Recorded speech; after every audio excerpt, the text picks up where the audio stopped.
Just to give some idea about this poetry, this must have been written around 400 years ago. And let me take you 200 years more, that is 600 years.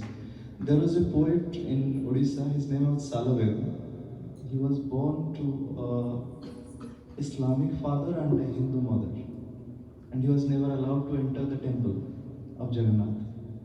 But in today's date, around 30 to 40% of the songs that are composed for devotion for Lord Jagannath are written by him.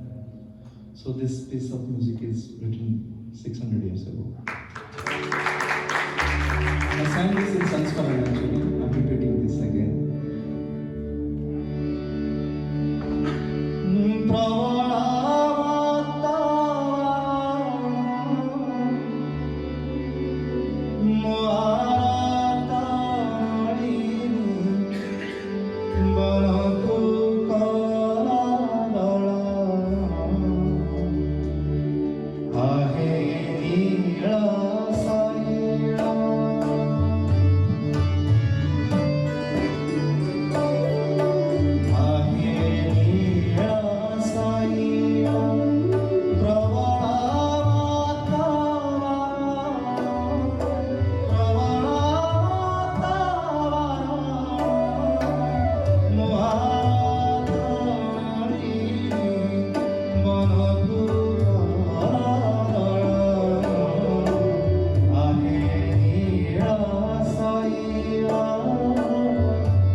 आपको पता चल रहा होगा हिरण्यकश्यप और प्रहलाद की बात हो रही है. तो हर एक every stanza repeats one story from our ancient scripts.